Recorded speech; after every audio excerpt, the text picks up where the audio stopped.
Agora, é importante observar que, além desse movimento de mobilização para as comissões e principalmente de nomes da oposição que são indicados e que podem aumentar um pouco mais a discussão de temas quando há, neste caso, divergências relacionadas principalmente ao agronegócio e à segurança pública, uma movimentação interna também para os nomes que possam substituir Arthur Lira no próximo ano. A gente está falando de alguns pré-candidatos aí que teriam o apoio de Lira e entram nesses nomes Elmar Nascimento, Marcos Pereira, Antônio Brito, a gente fala também de Isnaldo Bulhões, só que nenhum martelo foi batido ainda, porque tudo isso vai depender ali daquele ajuste muito fino, daquela articulação que acontece nos bastidores, mas que lança nomes. Esses nomes muitas vezes podem até ser bombardeados para que se entenda se eles poderão avançar ou não, para só depois você fisgar aquele que de fato vai ter ali a chancela de Arthur Lira. E entre esses nomes que eu apresentei aqui, Jackson, algum te chama mais a atenção? Não, nenhum deles me chama mais a atenção, não. Estou sendo muito franco. Por quê? Primeiro porque a gente está num processo muito longe ainda do acontecimento. Segundo, quem conhece a história da disputa da presidência da Câmara sabe que nunca foi um fato fácil. Esses nomes que se apresentam antes, às vezes com muita força, com muita possibilidade, chegam lá no momento, eles tomam um outro caminho.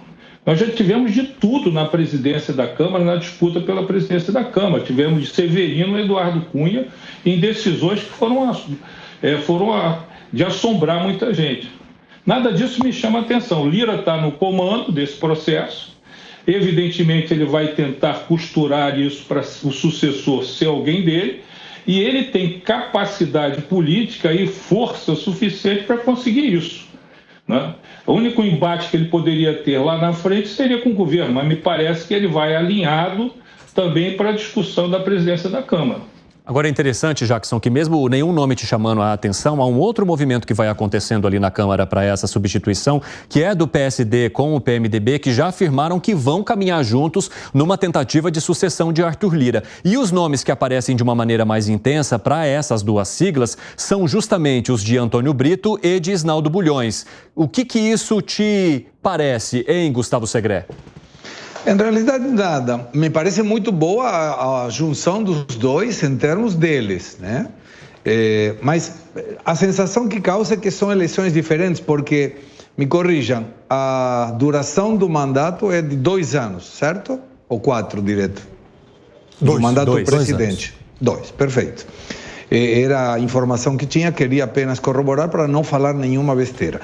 Quando você está dentro desse período em que será o mesmo presidente agora e quando esse novo presidente de deputado saia do seu mandato, o governo continuará o mesmo.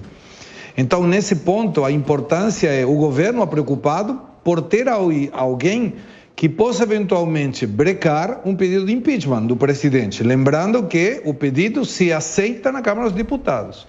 Muito diferente é um presidente da Câmara dos Deputados em que vai ter 1 ano desse governo e o próximo talvez um governo diferente. Então as prioridades passam a ser outras. Mas quando é a determinação do presidente, que vai ser em fevereiro, e já sai alguém queimando a saída, a largada, me parece muito aventureiro. Não porque não deva ser o processo, é um processo político normal, mas vão aparecer um monte de nomes como balões de ensaio para ver o que parece que possa colar ou não.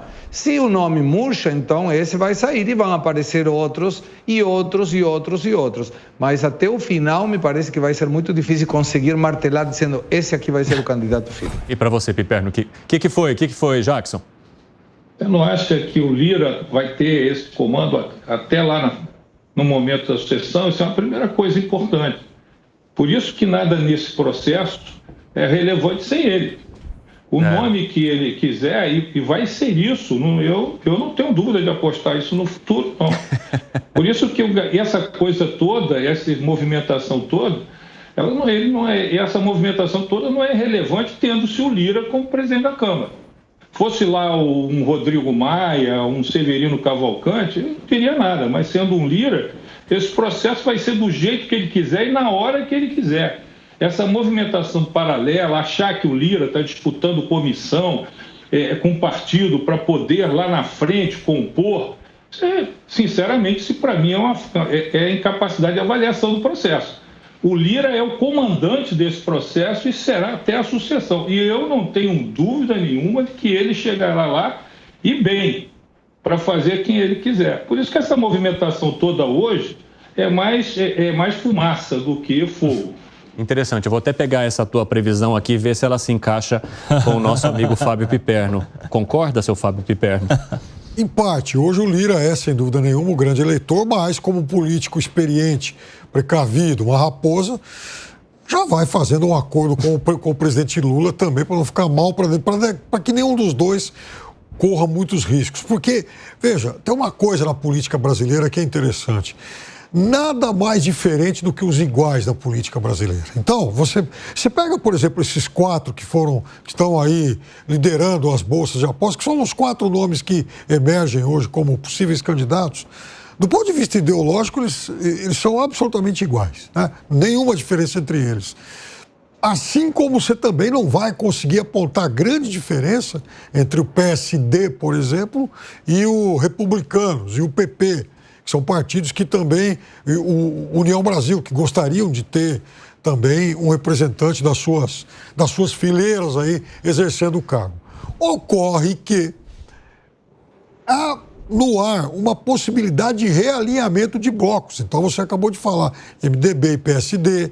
Do outro lado, por exemplo, o PP e o Republicanos conversam e tal. Então, é importante também a gente acompanhar com bastante atenção como é que vai ser essa movimentação de partidos. Porque se houver realmente uma aproximação formal, se houver, por exemplo, uma frente entre esses partidos, nós estaremos diante de grupos muito fortes, né? E que provavelmente vão querer ter também protagonismo nesse processo.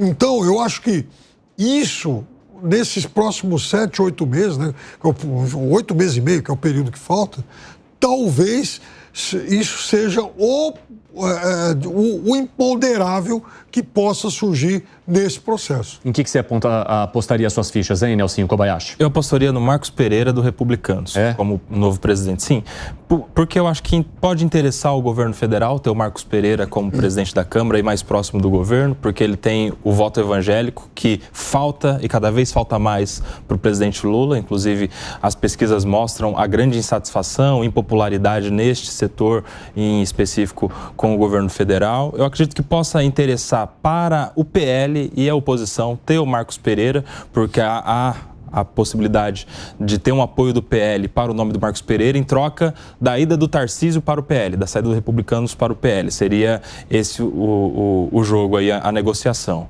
PL recebe Tarcísio do Republicanos e em troca apoia o nome dele na corrida pela presidência da casa.